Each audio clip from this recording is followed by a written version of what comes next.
Bismillahirrahmanirrahim. Alhamdulillahilladzi ja'ala an-nikaha sunnatan li'anbiya'ihi wa syi'aran li'awliya'ihi. Asyhadu an la ilaha illallah wahdahu la syarika lahu fi tadbirihi wa asyhadu anna sayyidana Muhammadan abduhu wa rasuluhu wa khairu khalqihi. Allahumma salli wa sallim wa barik ala sayyidina wa maulana Muhammad wa ala alihi wa ashabihi wa zurriyatihi wa atba'ihi, amma ba'du. Yang kita hormati dan kita cintai para habaib dan para alim ulama, muhibbin, hadirin hadirat rahimakumullah. Alhamdulillah, syukur yang tak terhingga kita haturkan kehadirat Allah atas limpahan karunia, atas limpahan rahmat, limpahan berbagai macam anugerah, sehingga kita pada malam ini dapat berkumpul di majelis yang penuh berkah ini. Salawat dan salam kita haturkan kepada junjungan kita Nabi besar Muhammad sallallahu alaihi wasallam dan kepada seluruh sahabat, keluarga, zuriat dan pengikut beliau sampai hari akhir. Para muhibbin rahimakumullah, at-targhibu fin nikah siyama bizatid din al-walud wa bi husnil muasyarati wal adli bainan nisa wal istisa bihinna. Ini bab menggemarkan tentang nikah, lebih-lebih terhadap perempuan yang berpengetahuan agama dan dari keturunan yang banyak anak, dan pada bagus bergaul dan adil di antara perempuan dan memintakan nasihat dengan mereka. Bab yang sebelum ini atau minggu yang lalu adalah bab istikharah. Kemudian dilanjutkan dengan bab nikah. Ini adalah satu isyarat, satu petunjuk kepada kita bahwa untuk nikah itu sangat diperlukan istikharah. Untuk nikah itu sangat dibutuhkan istikharah, minta pilihkan kepada Allah. Itu kalau kita hidup sendiri. Kalau kita punya orang tua, itu urusan orang tua kita yang menikahkan kita. Kalau kita punya guru, itu urusan guru kita yang menikahkan kita.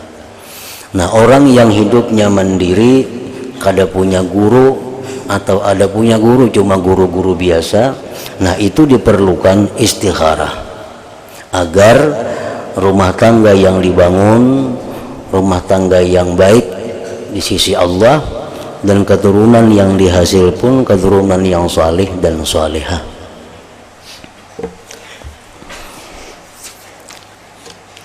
Qala Allah Ta'ala, firman Allah Ta'ala, fankihu ma taba lakum minan nisa mathna wa thulatha wa ruba' fa in khiftum alla ta'dilu fawahidatan aw ma malakat aymanukum. Allah berfirman, nikahilah perempuan yang halal bagi kamu. Dua, boleh juga tiga, boleh juga empat. Lebih pada empat itu khususiat bagi Nabi kita sallallahu alaihi wasallam. Maka jika kamu takut tidak adil di antara mereka, fawahidatan, maka cukuplah satu, atau mencari budak, mencari jariyah atau hamba sahaya.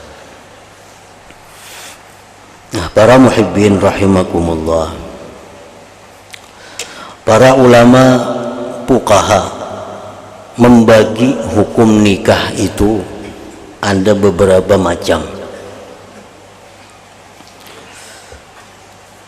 Ada nikah itu hukumnya wajib,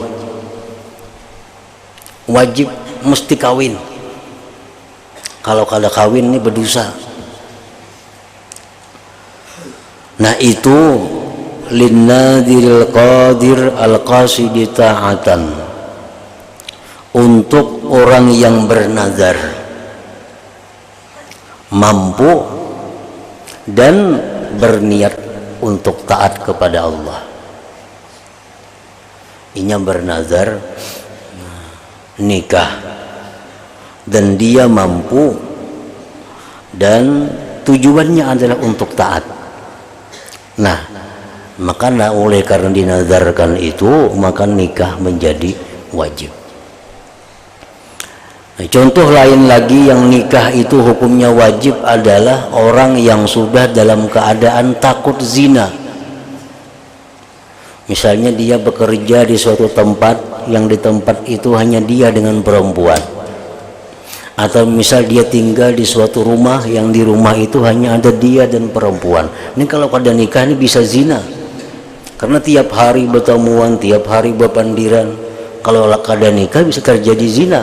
Nah, maka orang seperti ini tinggalkan tempat itu, atau kalau masih tempat itu maka dia wajib nikah dengan perempuan itu, karena itulah satu-satunya jalan untuk menghindarkan daripada perzinahan.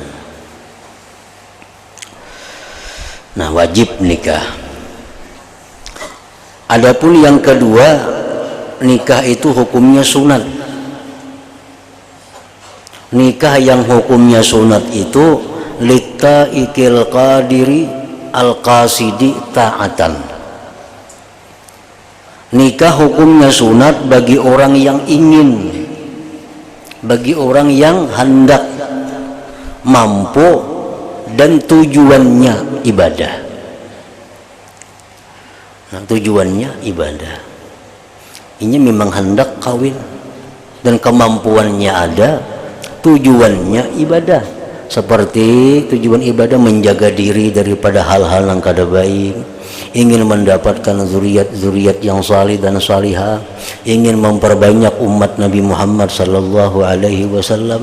Nah, ini contoh-contoh yang nikah kasatnya niatnya itu adalah ibadah.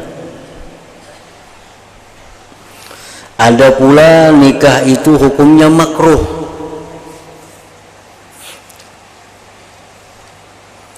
Makruh ini nikah makruh li ghairi ta'ik al-faqid lil uhbah. Inya kada tapi hendak juga nikah, lagi pula duitnya kada ada. Nah, ini makruh nikah. Nikah kada tapi hendak, duitnya kada ada, mbak apa kawin, duit kada ada, hendak kada tapi juga. Nah, itu makruh. Wal mubah, dan ada pula nikah itu yang mubah. Nah, litta'ikil qadir al-qasidi qada asyahwah. Orangnya hendak nikah, mampu nikah, tujuannya meluluskan syahwatnya. Nah, ini mubah nikah, boleh aja nikah. Jadi kalau kita kawin atau nikah dengan seorang perempuan tujuan hanya untuk memuaskan syahwat, itu bukan nikah sunnah Rasul. Karena sunnah Rasul itu nikahnya untuk ibadah, untuk mencari zuriat yang salih, untuk menjaga diri daripada perzinahan dan sebagainya, untuk menambah keluarga. Nah, itu nikahnya sunnah Rasul. Tapi kalau kita nikah karena ingin hanya meluluskan syahwat, itu nikahnya mubah, itu nikah yang boleh, bukan sunat. Nah, yang ada juga nikah wal haram, haram nikah. Haram nikah ini liman alima min nafsihi adamal qiyam bihuquqiz zawjiyah. Orang yang merasa dirinya ini mampu, merasa dirinya kada mampu menjadi suami, atau orang yang merasa dirinya kada mampu menjadi istri. Nah, ini haram nikah. Sudah tahu kada bakal kada sanggup, jadi seorang suami, sudah tahu bakal kada sanggup jadi seorang istri, nah ini haram nikahnya. Nah jadi kalau ada dalam hadis Rasulullah SAW atau firman Allah Ta'ala tentang perintah nikah, nah perintah nikah itu adalah perintah nikah yang nikahnya seperti sunnah Rasulullah SAW. Wa qala ta'ala wa ankihul ayama minkum was-salihina min ibadikum wa imaikum. Wa ankihu, kawinkan orang-orang yang tidak punya pasangan di antara kamu. Was-salihin, orang-orang yang beriman, min ibadikum wa imaikum, daripada budak-budak kamu dan jariyah-jariyah kamu. Nah kita beisian budak, beisian jariyah, kita disuruh oleh Allah untuk mengawinkan mereka itu. Wa qala ta'ala, dan firman Allah Ta'ala, wa ashiruhunna bil ma'ruf, wa ashiruhunna bil ma'ruf. Rancak dalam orang ta'lik nikah tuh muasyarah bil ma'ruf, ya dah kalau lagi tuh nasuah nikah tuh tahun itu ada dalam ta'lik, akan saya pergauli istri saya dengan baik, muasyarah bil ma'ruf, ya. Itu Al-Quran asalnya menyuruh wa ashiruhunna bil ma'ruf, gaulilah, pergaulilah istri engkau itu bil ma'ruf, dengan baik. Maksudnya menggauli istri kamu dengan baik itu yakni bil ihsan wa tawfiyatil huquq wa sabri ala azahunna. Menggauli istri dengan baik itu adalah dengan berbuat baik kepada mereka, menunaikan hak-hak mereka, dan sabar atas hal-hal yang kada nyaman dari diri mereka. Nah itu muasyarah bil ma'ruf.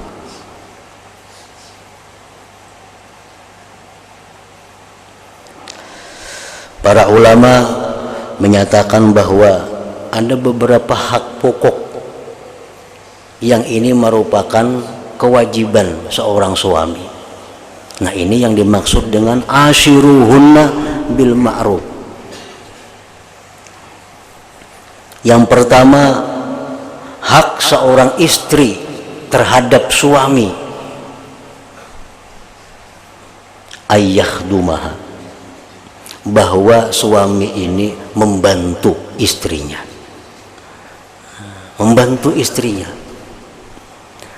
membantu urusan rumah tangganya, membantu segala macam urusan istrinya. Ayyahdumaha, kalau kada kau membantu istrinya, maka suami ini menyediakan ada orang yang membantu istrinya. Nah itu hak. Jadi si bini-bini ini dia bisa menuntut kepada lakinya untuk dibantu dalam segala hal. Gani na bemasak ya bini, nah, itu haknya. Gani ipang aku betetapas, itu haknya. Gani ipang kada perlu kada gani, itu haknya.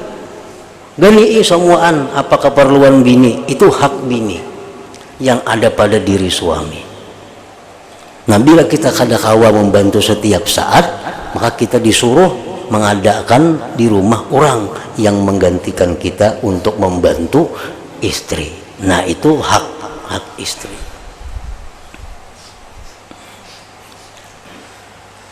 Yang kedua, ayyu'allimaha, bahwa melajari akan bininya. Nah, memberi pendidikan agama kepada bininya. Ini haknya si bini. Bini mesti bertakun kayak apa aja bini hukumnya mau aku sembahyang nangka ini. Nah itu hak bini bertakun lawan laki. Bila lakinya dapat jawab, bila kada dapat lakinya manakunakan. Kemana nang tahu? Karena si perempuan ini ada hak dengan suami untuk minta pendidikan agama kepada suami. Yang ketiga, ayyut'imaha wa yuksiyaha min halal, memberi dia makanan, pakaian yang halal. Menurut ulama fikih itu pun diatur secara rinci dalam bab fikih, makanan macam apa, nang kewajiban suami memberi pakaian macam apa, itu ada aturannya, tergolong kelas ekonomi si suaminya itu sendiri. Yang keempat, an la yazlimaha, bahwa dia tidak menganiaya istrinya. Nah, itu pokok hak istri yang ada pada diri suami. Bila sudah hak-hak ini kita laksanakan, ayo kita menuntut agar istri kita bakti dengan kita. Kamu udah boleh keluar, udah ada izin kok. Kamu udah boleh bergerak, udah ada bapadah lawan aku, umpamanya. Ayo, tapi hak-hak bini mesti sepenuhnya ditunaikan. Apa-apa yang kewajiban kita lawan bini mesti kita laksanakan. Nah, kita bisa menuntut hak kita kepadanya. Kita bisa menuntut hak kita kepadanya kalau kita sudah selesai melaksanakan tugas kita. Nah, itu antara lain maksudnya wa ashiruhunna bil ma'ruf. Wa an ibni Mas'ud radhiyallahu anhu qala Rasulullah sallallahu alaihi wasallam ya ma'syar asy-syabab. Rasulullah sallallahu alaihi wasallam bersabda, ya ma'syar asy-syabab, wahai para syabab, para pemuda. Para ulama menjelaskan yang dinamakan syabab itu orang yang berusia umur balik sampai 30. Itu yang disuruh Nabi kawin. Ya ma'syar asy-syabab, wahai pemuda. Umur 15 biasa balik. Nah, umur 30 itu masih dianggap syabab. Man istata'a minkumul ba'ah, barang siapa yang mampu daripada kalian akan biaya, mampu nikah artinya, fal yatazawwaj, maka hendaklah kawin. Jangan limpua pada 30 ketuhaan. Ketuhaan.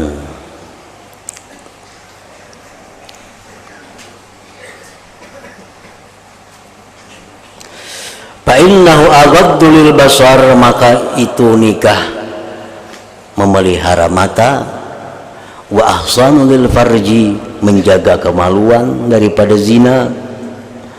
Wa man lam yastati', barang siapa yang tidak mampu nikah padahal umur sudah 30-an, fa alaihi bisaum, maka bawa puasa. Hendak nikah kada mampu, kada ada duitnya, atau orang kada nang hakunnya lagi, maka hendak bana sudah nikah itu. Nah, bawa puasa untuk mengendalikan diri, menahan nafsunya. Fa innahu lahu wija, maka bahwa puasa itu bagi dia adalah obat menahan dia, melamahkan syahwatnya artinya. Rawahul Bukhari wa Muslim wa lafdhu lahuma wa Abu Daud wa Nasa'i wa Ibnu Majah wa Ahmad wa Tirmidzi. Wa an Nabi Hurairah radhiyallahu anhu anna Rasulullah sallallahu alaihi wasallam qala tunkahul mar'atu li arba'in limaliha wa li hasabiha wa li jamaliha wa li diniha fazbar bi dzatid din taribat yadak. Rawahul Bukhari wa Muslim wa Abu Daud wa Nasa'i wa Ibnu Majah. Perempuan itu dinikahi, dipilih untuk dijadikan istri, biasanya karena yang 4 ini. 5 liha. Ada orang yang mengawini perempuan karena hartanya, padahal jauh tuha pada inya, tapi sugih.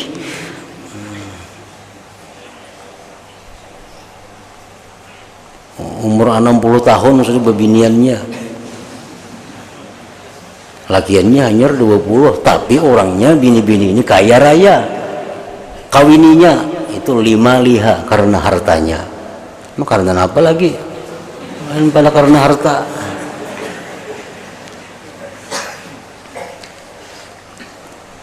Wali hasabiha, ada orang yang mengawini perempuan itu karena keturunannya mulia. Jadi pertimbangannya mengawini itu karena pandang itu anak orang berpangkat umpamanya. Anak itu, anak ini, keturunan ini. Wali jamaliha, dan ada pula orang itu kawin karena mempertimbangkan kecantikannya. Kada peduli anak siapa, babah kadakah kada tahu juga, tapi bungas orangnya.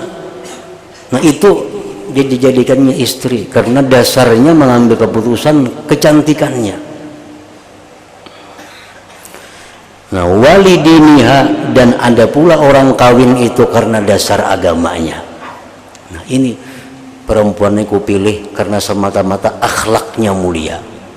Perempuan ini kupilih karena semata-mata dia perempuan yang salihah, yang takwa kepada Allah. Nah, kebetulan bungas, alhamdulillah. Kebetulan sugih, alhamdulillah lagi. Cuma itu kada pertimbangan. Pertimbangan cuma ini mar'atun salihah. Fazfar bidzatiddin, maka beruntunglah engkau dengan perempuan yang beragama itu. Beruntung. Kalau kita kawini perempuan yang salihah tadi, kita akan beruntung.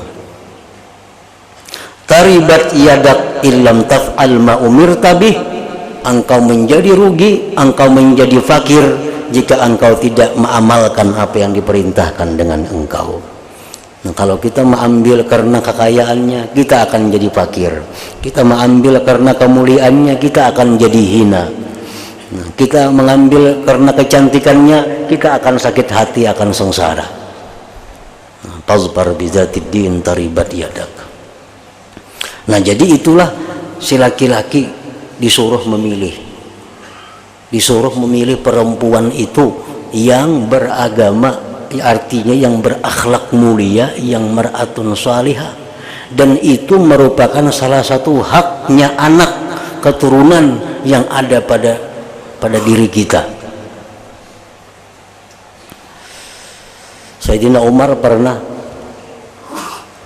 kejadian zaman Sayyidina Umar bin Khattab radhiyallahu anhu, ada seorang anak yang dilaporkan durhaka kepada orang tuanya. Lalu ja Umar, mama Ikam siapa garang? Nah, dikisahkannya sejarah mamanya. Pantas Abah Ikam salah memilih itu bini sehingga lahir Ikam kayak itu kelakuannya. Jadi kalau hendak menjadi anak zuriat yang salih dan salihah, mulai memilih bini ini dipilih. Mulai memilih bini itu sudah dipilih kalau hendak dapat zuriat yang salih, zuriat yang takwa.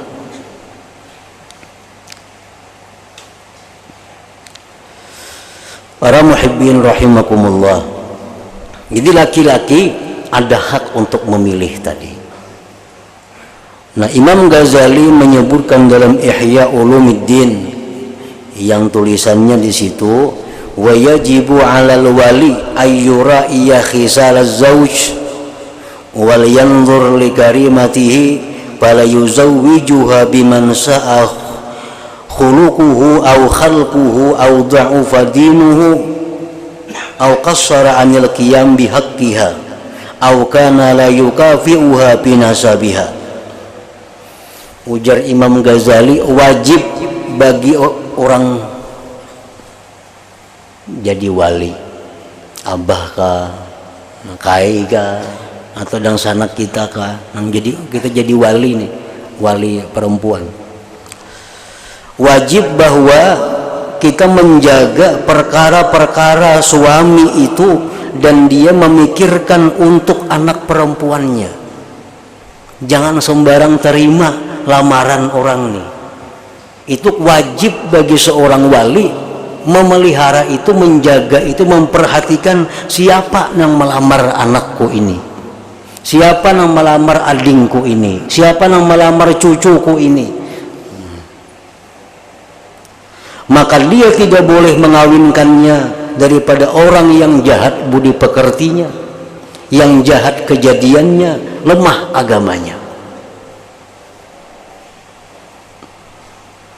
Ada orang melamar, ditakuni, kamu sekolah agama ada,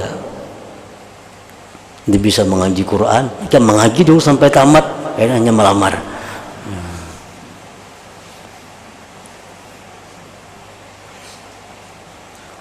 itu kewajiban bagi seorang nang ada berisi tanggung jawab anak, ading, cucu, sebagainya. Jadi kada sembarang menerima lamaran, diketahui calon menantu nih kayak apa,